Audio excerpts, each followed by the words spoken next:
ಆದ್ಯ ನ್ಯೂಸ್ನ ಸಮಸ್ತ ವೀಕ್ಷಕರಿಗೂ ಸ್ವಾಗತ. ನಾನು ಸತೀಶ್ ಪವಾರ್. ರಾಮ ಮನೋಹರ ಲೋಹಿಯಾ ಭವನದಲ್ಲಿ ಚನ್ನಗಿರಿ ಕೃಷಿ ಇಲಾಖೆ ಮತ್ತು ತಾಲೂಕು ಕೃಷಿ ಪರಿಕರಗಳ ಮಾರಾಟ ಸಂಘದ ಸಂಯುಕ್ತಾಶ್ರಯದಲ್ಲಿ ಕೃಷಿ ಪರಿಕರ ಮಾರಾಟಗಾರರಿಗೆ ಒಂದು ದಿನದ ತರಬೇತಿ ಮತ್ತು ಸುರಕ್ಷಿತ ಕೀಟನಾಶಕ ಬಳಕೆ ಕುರಿತಂತೆ ವಿಶೇಷ ತರಬೇತಿ ಕಾರ್ಯಕ್ರಮವನ್ನು ಹಮ್ಮಿಕೊಳ್ಳಲಾಗಿದ್ದು, ಈ ಕಾರ್ಯಕ್ರಮವನ್ನು ದಾವಣಗೆರೆ ಜಂಟಿ ಕೃಷಿ ನಿರ್ದೇಶಕ ಜಿಯಾವುಲ್ಲಾ ಉದ್ಘಾಟಿಸಿ ಮಾತನಾಡಿದರು. ಈ ಸಂದರ್ಭದಲ್ಲಿ ಚನ್ನಗಿರಿಯ ಕೃಷಿ ಸಹಾಯಕ ನಿರ್ದೇಶಕ ಅರುಣ್ ಕುಮಾರ್ ಸಹ ಮಾತನಾಡಿದರು. ಕಾರ್ಯಕ್ರಮದಲ್ಲಿ ಚನ್ನಗಿರಿ ತಾಲೂಕು ಕೃಷಿ ಪರಿಕರ ಮಾರಾಟಗಾರರ ಸಂಘದ ಅಧ್ಯಕ್ಷರಾದಂಥ ತಿಪ್ಪೇಸ್ವಾಮಿ, ಹಾಗೆಯೇ ಉಪಾಧ್ಯಕ್ಷರಾದಂಥ ಸಿರಾಜ್ ಅಹಮದ್, ತಳಬಾಳು ಕೃಷಿ ವಿಜ್ಞಾನ ಕೇಂದ್ರದ ಬೇಸಾಯ ಶಾಸ್ತ್ರಜ್ಞ ಮಲ್ಲಿಕಾರ್ಜುನ್, ವಿಜಿಲೆನ್ಸ್ ಅಧಿಕಾರಿ ಗೋವರ್ಧನ್, ಲೋಹಿತಾಶ್ವ, ಬಸವರಾಜ ಪಾಟೀಲ ಮತ್ತು ಗೊಪ್ಪೇನಹಳ್ಳಿ ರವಿ, ಮಹೇಶ್, ವಿಜಯಕುಮಾರ್, LM ಉಮಾಪತಿ, ಲೋಕೇಶಪ್ಪ ಸೇರಿದಂತೆ ಇತರರು ಈ ಸಂದರ್ಭದಲ್ಲಿ ಹಾಜರಿದ್ದರು. ಕಾರಣದಿಂದಾಗಿ ಇದು ನಮಗೆ ಬಂದಿದ್ದು ನಮಗೆ ವರದಾನ. ಪ್ರಾಣಿಗೆ, ನಮ್ಮ ದನಕರುಗಳಿಗೆ ಇದು ಕುಡಿಲಿಕ್ಕೆ ನೀರು ಆಗ್ತದೆ. ಆಮೇಲೆ ಭೂಮಿ ಸಿದ್ಧತೆಗೂ ಇದು ಅನುಕೂಲಕರವಾದಂಥ ವಾತಾವರಣವನ್ನು ನಿರ್ಮಾಣ ಮಾಡ್ತಾ ಇದೆ. ತಾವೆಲ್ಲರೂ ಇಷ್ಟು ದೊಡ್ಡ ಸಂಖ್ಯೆಯಲ್ಲಿ ನೆರೆದಿರೋದು ನನಗೆ ಬಹಳ ಸಂತೋಷ ತಂದಿದೆ. ಈಗ ಜ್ಯೋತಿ ಬೆಳಗಿಸುವ ಮುಖಾಂತರ ನಾವೇನು ಉದ್ಘಾಟನೆ ಮಾಡಿದ್ವಿ, ಅದು ಅತ್ಯಂತ ಸಂತೋಷವನ್ನು ತರ್ತಾ ಇದೆ ನನಗೆ. ಆಮೇಲೆ ನಾವು ಡೀಲರ್ಸು ಅಥವಾ ಪರಿಕರ ಮಾರಾಟಗಾರರು ಅನ್ನೋದು ಸ್ವಲ್ಪ ತಪ್ಪಾಗಬಹುದು. ಇತ್ತೀಚಿನ ದಿನಗಳಲ್ಲಿ ನಾವು ಯಾವಾಗ ದೇಸಿ ಕಾರ್ಯಕ್ರಮ ಪ್ರಾರಂಭ ಮಾಡಿದ್ವಿ, ನಮ್ಮೆಲ್ಲರಿಗೂ ನಮ್ಮ ಇಲಾಖೆಯ ಅವಿಭಾಜ್ಯ ಅಂಗ ಅಂತ ನಾವು ಪರಿಗಣಿಸ್ತಾ ಇದ್ವಿ. ನಮ್ಮೆಲ್ಲರಿಗೂ ಅವಿಭಾಜ್ಯ ಅಂಗ ಅಂದ್ರೆ ಪ್ಯಾರಾ ಎಕ್ಸ್ಟೆನ್ಷನ್ ವರ್ಕರ್ಸ್ ಅಂತ ತಾವೆಲ್ಲರೂ, ಅಂದ್ರೆ ನಮ್ಮ ಇಲಾಖೆಯ ಸಮಾನಾಂತರ ವಿಸ್ತರಣಾ ಕಾರ್ಯಕರ್ತರಾಗಿ ತಾವೆಲ್ಲರೂ ಕೆಲಸ ಮಾಡ್ತಾ ಇದ್ದೀರಿ. ರೈತರಿಗೆ ಸೂಕ್ತ ಸಲಹೆ ಸೂಚನೆಗಳನ್ನು ಸಹಿತ ತಾವು ಕೊಡ್ತೀರಿ. ಪರಿಕರ ಮಾರಾಟ ಮಾಡೋದು ಒಂದೇ ತಮ್ಮ ಉದ್ದೇಶ ಅಲ್ಲ. ಆದರೂ ತಮ್ಮ ಎದುರುಗಡೆ ಬಹಳಷ್ಟು ಚಾಲೆಂಜಸ್ ಇರ್ತವೆ. ಈಗ ಕಳೆದ ವರ್ಷ ನಮಗೇನಿತ್ತು, ರಷ್ಯಾ ಯುಕ್ರೇನ್ ಯುದ್ಧ ಇರೋದ್ರಿಂದ ಬಹಳ ವ್ಯತ್ಯಯ ಆಯಿತು. ಕೊರತೆ ಇರಲಿಲ್ಲ, ಬಟ್ ಪೂರೈಕೆ ಆಗೋದ್ರಲ್ಲಿ ವ್ಯತ್ಯಯ ಆಯಿತು. ಈ ವರ್ಷ ಅದಕ್ಕಿಂತ ಜಾಸ್ತಿ ಸಮಸ್ಯೆ ಏನಪ್ಪಾ ಅಂದ್ರೆ ಇಸ್ರೇಲ್ ಮತ್ತು ಅಮೆರಿಕ ಯುದ್ಧ ಈಗ ನಡೀತಾ ಇದೆ. ಹಾರ್ಮುಜ್ ಜಲಸಂಧಿಯಿಂದಾನೇ ನಮಗೆ ಪರಿಕರಗಳೆಲ್ಲ ಬರಬೇಕು. ಸಿರಿಯಾ, ಟರ್ಕಿಯಿಂದ ನಮಗೆ ಫಾಸ್ಫಾರಿಕ್ ಆಸಿಡ್ ಬರಬೇಕು, ನ್ಯಾಚುರಲ್ ಗ್ಯಾಸ್ ಬರಬೇಕು, ಅಮೋನಿಯಾ ಬರಬೇಕು. ತಮ್ಮೆಲ್ಲರಿಗೂ ತಿಳಿದಿರೋ ಹಾಗೆ ನಾವು 71% ನಾವು ಇಂಪೋರ್ಟ್ ಮಾಡ್ಕೊತೀವಿ. ಬಾಕಿ 29% ಅಷ್ಟೇ ನಮ್ಮಲ್ಲಿ ಉತ್ಪಾದನೆ ಮಾಡ್ತೀವಿ ರಸಗೊಬ್ಬರಕ್ಕೆ ಸಂಬಂಧಪಟ್ಟ ಹಾಗೆ. ಅದರಲ್ಲೂ ವಿಶೇಷವಾಗಿ ಯೂರಿಯಾ ನಮಗೆ ಬಹಳ ಸಮಸ್ಯೆ ಮಾಡ್ತಾ ಇದೆ. ಇದಕ್ಕೆ 2-3 ಕಾರಣಗಳಿದಾವೆ. ಮೊದಲನೇದಾಗಿ ಅದರ ಬೆಲೆ ಬಹಳ ಕಡಿಮೆ. ಸಬ್ಸಿಡಿ ಜಾಸ್ತಿ ಗೌರ್ಮೆಂಟ್ ಆಫ್ ಇಂಡಿಯಾ ಕೊಡುತ್ತೆ ಮ್ಯಾನುಫ್ಯಾಕ್ಚರರ್ಸ್ಗೆ. ಕೇವಲ 266 ರೂಪಾಯಿ ಕೊಟ್ಟರೆ ರೈತರಿಗೆ ಅದು ಲಭ್ಯ ಆಗ್ತದೆ. ಇದು ರೈತರಿಗೆ ಒಳ್ಳೆಯದು, ಅಂದರೆ ಕೊರತೆ ಇಲ್ಲದೆ ಇರುವಾಗ ಬಹಳ ಒಳ್ಳೆಯದು. ಬಟ್ ನಮಗೆ ಪರಿಕರ ಮಾರಾಟಗಾರರಿಗೆ ಮತ್ತು ಇಲಾಖೆಯವರಿಗೆ ಇದನ್ನು ಮಾನಿಟರ್ ಮಾಡೋದು ಬಹಳ ಕಷ್ಟ. ಈಗ DAP 1350 ಇದೆ, ಜನ ತಗೊಳ್ತಾರೆ ರೀಸನೇಬಲ್ ಆಗಿ, ಅಥವಾ ಕಾಂಪ್ಲೆಕ್ಸ್ ತಗೋತಾರೆ, ಅವು ಬೇರೆ ಬೇರೆ ರೇಟ್ ಇರ್ತದೆ. ಈಗ ಕಾಂಪ್ಲೆಕ್ಸ್ದು ಸ್ವಲ್ಪ ರೇಟ್ ಜಾಸ್ತಿ ಆಗ್ತದೆ ಅಂತ ಪ್ಯಾನಿಕ್ ಆಗಿ ಮೊನ್ನೆ ಒಂದು 700 ಮೆಟ್ರಿಕ್ ಟನ್ ಒಂದೇ ದಿವಸ ರೈತರು ಖರೀದಿ ಮಾಡಿ ಇಟ್ಕೊಂಡಿದ್ದಾರೆ. ತಮ್ಮೆಲ್ಲರಿಗೂ ಗೊತ್ತಿರುವಂಥ ವಿಚಾರ.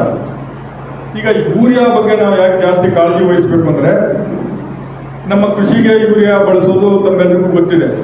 ಜೊತೆಗೆ ಪ್ಲೈವುಡ್ ಇಂಡಸ್ಟ್ರಿ ಆಗ್ಬೋದು, ಲೆದರ್ ಇಂಡಸ್ಟ್ರಿ ಆಗ್ಬೋದು, ಅಥವಾ ಅನಿಮಲ್ ಹಸ್ಬೆಂಡ್ರಿಗೆ, ಇವನ್ನ ನಾವು ಡೈರಿ ಫಾರ್ಮಲ್ಲಿ, ಪೌಲ್ಟ್ರಿ ಫಾರ್ಮಲ್ಲಿ ಸಹಿತ ಯೂರಿಯಾ ಬಳಕೆ ಆಗ್ತಾ ಇದೆ.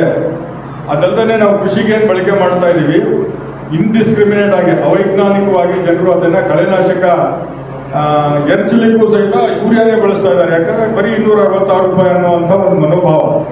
ಅವರು ಸ್ಯಾಂಡು ಬಳಸ್ಬೋದು, ಬೇರೆ ಸ್ಯಾಂಡು ಬಳಸ್ಬೋದು, ಅಥವಾ ಮಣ್ಣಲ್ಲಿ ಮಿಶ್ರ ಮಾಡಿ ಕಳೆನಾಶಕ ಉಪಯೋಗಿಸ್ಬೋದು. ಇದರ ಬಗ್ಗೆ ಎಲ್ಲ ತಾವೆಲ್ಲ ಏನು ದೇಸಿ ಟ್ರೈನಿಂಗ್ ತೊಗೊಂಡಿದ್ದೀರಿ, ಸರ್ಟಿಫಿಕೇಟ್ ತೊಗೊಂಡಿದ್ದೀರಿ, ತಾವೆಲ್ಲರೂ ರೈತರಿಗೆ ಮನವರಿಕೆ ಮಾಡಿಕೊಡ್ಬೇಕು. ಯೂರಿಯಾದ ಆದಷ್ಟು ಕನಿಷ್ಠ ಉಪಯೋಗ ರೈತರು ಮಾಡುವಂಗೆ ತಾವು ನೋಡ್ಕೋಬೇಕು. ಈಗ ನಾನು ಹೇಳಿದೆ, ಲಾಸ್ಟ್ ಇಯರ್ ನಮಗೆ ಒಂದೇ ಒಂದು ಯುದ್ಧ ಇತ್ತು, ವ್ಯತ್ಯಯ ಆಯಿತು. ಈ ಸಾರಿ 2 ಯುದ್ಧ. ಈ 2 ಸೂಪರ್ ಪವರ್ಸ್, ಇಸ್ರೇಲ್ ಮತ್ತು ಅಮೆರಿಕ ಸೇರಿ ಇರಾನ್ ಮೇಲೆ ಅಟ್ಯಾಕ್ ಮಾಡ್ತಾ ಇದ್ದಾವೆ. ಅದ್ರ ಜೊತೆಗೆ 12 ಕೊಲ್ಲಿ ರಾಷ್ಟ್ರಗಳು ಸೇರಿ ಇರಾನ್ ಮೇಲೆ ಅಟ್ಯಾಕ್ ಮಾಡ್ತಾ ಇದ್ದಾವೆ. ಅಂದರೆ ಬಹಳ ಸಂದಿಗ್ಧ ಪರಿಸ್ಥಿತಿ. ಹಾರ್ಮುಜ್ ಜಲಸಂಧಿಯಿಂದಾನೇ ಇವೆಲ್ಲ ಪರಿಕರಗಳು ನಮಗೆ ಬರಬೇಕು. ಈಗ ಎಲ್ಲ ನಿಂತು ಬಿಟ್ಟಿದಾವೆ ಬರೋದು. ಆದ್ರೂ ಸಹಿತ ಕಳೆದ ವರ್ಷ ಏನು ಕೈ ಅನುಭವ ಆಯಿತು, ಅದನ್ನು ಪರಿಗಣಿಸಿ ನಮ್ಮ ಭಾರತ ಸರ್ಕಾರ 90% ಸಿದ್ಧತೆ ಮಾಡಿ ಕೂತಿದೆ. ನಮಗೆ ಏನಾದರೂ ವ್ಯತ್ಯಯ ಆದರೆ, ಕೊರತೆ ಆದರೆ ಕೇವಲ 10% ಅಷ್ಟೇ ಕೊರತೆ ಆಗೋದು. ಹೀಗಾಗಿ ತಾವು ಮಾರಾಟಗಾರರಾಗಲಿ ರೈತರಾಗಲಿ ಪ್ಯಾನಿಕ್ ಆಗೋ ಅವಶ್ಯಕತೆ ಇಲ್ಲ. ತಮ್ಮೆಲ್ಲರಿಗೂ ತಿಳಿದಿರುವ ಹಾಗೆ ನಮಗೆ ಮಂತ್ಲಿ ಸಪ್ಲೈ ಪ್ಲಾನ್ ಇರ್ತದೆ, ನಮ್ಮ ಬೇಡಿಕೆ ಇರ್ತದೆ. ಏಪ್ರಿಲಲ್ಲಿ ನಮ್ಮ ಬೆಳೆ ಇಲ್ಲದೆ ಇದ್ರೂ ತೋಟಗಾರಿಕಾ ಬೆಳೆಗಳಿರ್ತವೆ, ಅಡಿಕೆ ಇರ್ತವೆ. ಸುಮಾರು 5,000 ಮೆಟ್ರಿಕ್ ಟನ್ ನಮ್ಮ ಜಿಲ್ಲೆನಲ್ಲಿ ಕನ್ಸಂಪ್ಷನ್ ಆಗ್ತದೆ. ಯೂರಿಯಾ ಒಂದೇ ಮಾತಾಡ್ತಾ ಇದ್ದೀನಿ ನಾನು, DAP ಮಾತಾಡ್ತಾ ಇಲ್ಲ, NPKs ಮಾತಾಡ್ತಾ ಇಲ್ಲ, ಕಾಂಪೋಸ್ಟ್ ಮಾತಾಡ್ತಾ ಇಲ್ಲ, ಆಮೇಲೆ MOP ಬಗ್ಗೆ, SSP, TSP ಬಗ್ಗೆ ಒಟ್ಟೆ ಮಾತಾಡ್ತಾ ಇಲ್ಲ. ನಾವು ಇವತ್ತಿನ ದಿವಸ ಕಾನ್ಸಂಟ್ರೇಟ್ ಮಾಡ್ತಾ ಇರೋದು ಕೇವಲ ಯೂರಿಯಾ. ಅದು ಯೂರಿಯಾ ಡಿಸ್ಟ್ರಿಬ್ಯೂಷನ್ ಆಗಿ ಬಂದಿದೆ. ತಮ್ಮೆಲ್ಲರಿಗೂ ನಾನು ಮನವಿ ಮಾಡ್ಕೊಳ್ಳೋದೇನೆಂದ್ರೆ ಎಲ್ಲರೂ ಅದನ್ನೇ ಬಳಸಬೇಕು, ಅದರಲ್ಲೇ ವಿತರಣೆ ಮಾಡಬೇಕು. ಲಿಮಿಟೆಡ್ ಆಗಿ ರೇಷನಿಂಗ್ ಮುಖಾಂತರ ನಾವು ವಿತರಣೆ ಮಾಡಬೇಕು. ನೀವೇ ಒಂದು ಕ್ರೈಟೀರಿಯಾ ಮಾಡಿಕೊಂಡು ಒಬ್ಬ ರೈತನಿಗೆ 1 ಎಕರೆಗೆ 1 ತಿಂಗಳಿಗೆ 1 ಮೂಟೆ ಕೊಡುವಂಥ ವ್ಯವಸ್ಥೆ ಆಗಬೇಕು. ಆಮೇಲೆ ಇದರಲ್ಲಿ ನಮಗೆ 50% ಕಂಟ್ರೋಲಿಂಗ್ ಬರುತ್ತೆ. ಬಾಕಿ ನಮ್ಮ ಪ್ರಯತ್ನ ಅಂದರೆ, ಈಗ ಅರುಣ್ ಕುಮಾರ್ ಹೇಳಿದರು, ಮೆಕ್ಕೆಜೋಳ ಅದು ಎಕ್ಸಾಸ್ಟಿವ್ ಕ್ರಾಪ್ ಅಂತೀವಿ, ಒಳ್ಳೆ ಕ್ರಾಪ್ ಅಲ್ಲ. ಅದು ಬರೀ ಫೀಡಿಗೆ ಅಷ್ಟೇ ಅದು ಹೋಗ್ತದೆ, ಅದಕ್ಕೆ ರೇಟು ಸಹಿತ ಇಲ್ಲ. ಮಳೆ ಬಂದ ತಕ್ಷಣ ಯೂರಿಯಾ ಅಪ್ಲಿಕೇಶನ್ ಮಾಡೋಕ್ಕೆ ರೈತರು ಬರ್ತಾರೆ, ನಿಮಗೂ ತೊಂದರೆ ನಮಗೂ ತೊಂದರೆ. ಈ ನಿಟ್ಟಿನಲ್ಲಿ ನಾವು ಏನು ಮಾಡ್ತಾ ಇದ್ದೀವಿ ಅಂದರೆ, ರಾಗಿ ಬೆಳೆಗೆ ಉತ್ತೇಜನ ಜಾಸ್ತಿ ಕೊಡ್ತಾ ಇದ್ದೀವಿ. ಈಗ ರಾಗಿ ಸೀಡ್ಸು ನಮ್ಮಲ್ಲಿ ರೆಡಿ ಇದ್ದಾವೆ. ಏನು ಇಂಡೆಂಟ್ ಬೇಸ್ ಮಾಡ್ತೀವಿ, ತಾವು ರೈತರಿಗೆ ಹೇಳಿ. ರಾಗಿನಲ್ಲಿ ಅಡ್ವಾಂಟೇಜ್ ಏನಪ್ಪ ಅಂದರೆ, 1 ಎಕರೆಗೆ ಸರಾಸರಿ 20 ಕ್ವಿಂಟಲ್ ಇಳುವರಿ ಬರ್ತದೆ ಇವಾಗಿನ ತಳಿಗಳಲ್ಲಿ. ಬೇಡ ನಮಗೆ ಕನಿಷ್ಠ 15 ಕ್ವಿಂಟಲ್ ಹೋದ್ರೂ, ಹೋದ ವರ್ಷ 4,886 ರೂಪಾಯಿ ಬೆಂಬಲ ಬೆಲೆ ಇದ್ರೆ ಈ ಸಾರಿ ಇನ್ನೂ ಜಾಸ್ತಿ ಆಗಿದೆ, 5,000 ಚಿಲ್ಲರೆ ಬೆಂಬಲ ಬೆಲೆ ಆಗಿದೆ. 15 ಕ್ವಿಂಟಲ್ ಬಂದ್ರೂ ರೈತರಿಗೆ ಒಳ್ಳೆ ಆದಾಯ ಬರುತ್ತೆ. ಜೊತೆಗೆ ಒಂದು 6-7 ಸಾವಿರದ ಮೇವು ಸಹಿತ ಸಿಕ್ಕುತ್ತೆ. ಅವರಿಗೆ ಸೋವಿಂಗ್ ಮಾಡ್ಲಿಕ್ಕೂ ಸಹಿತ ಮಿಷಿನ್ಸ್ ಇದಾವೆ, ಹಾರ್ವೆಸ್ಟಿಂಗ್ ಮಾಡ್ಲಿಕ್ಕೂ ಸಹಿತ ನಮ್ಮ ಕಂಬೈನರ್ಸ್ ಇದಾವೆ. ಹೀಗಾಗಿ ಬಹಳ ಅನುಕೂಲಕರವಾದ ಬೆಳೆ ಅದು. ಆಮೇಲೆ ಪಶು ಸಂಗೋಪನೆಯೂ ಜಾಸ್ತಿ ಆಗುತ್ತೆ ಅದರಿಂದ. ಮೇವು ಸಿಗೋ ಕಾರಣಕ್ಕೆ ನಮ್ಮಲ್ಲಿ ಹಸುಗಳು, ಎಮ್ಮೆಗಳು, ದನಕರುಗಳ ಸಂಖ್ಯೆ, ಕುರಿಗಳ ಸಂಖ್ಯೆ ಜಾಸ್ತಿ ಮಾಡ್ಕೊಳ್ಳಿಕ್ಕೆ ಅವಕಾಶ ಇದೆ.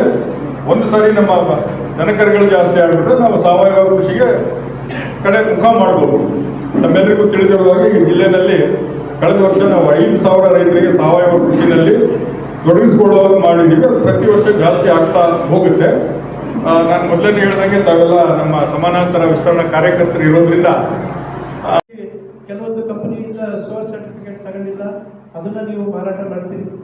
ಮತ್ತೆ ಮೈಕ್ರೋ ನ್ಯೂಟ್ರಿಯೆಂಟ್ಸ್ ಅಲ್ಲಿ ಸ್ವಲ್ಪ ಮಿಕ್ಸ್ಚರ್ಸ್, ಮೈಕ್ರೋ ನ್ಯೂಟ್ರಿಯೆಂಟ್ ಮಿಕ್ಸ್ಚರ್ಸ್ ಅಲ್ಲಿ ಗ್ರೇಡ್, ನಿಮಗೆ ಗ್ರೇಡ್ 1 ಗ್ರೇಡ್ 2 ಏನಿದೆಯಲ್ಲ ಅದ್ರ ಬಗ್ಗೆ ಸ್ವಲ್ಪ ನಿಮಗೆ ಮಾಹಿತಿ ಕಡಿಮೆ ಇರ್ತದೆ. ನಾನು ಮೊನ್ನೆ ಹೋದಾಗ ಒಂದು ಅಂಗಡಿಯಲ್ಲಿ ನೋಡಿದೆ ಆ ಥರ.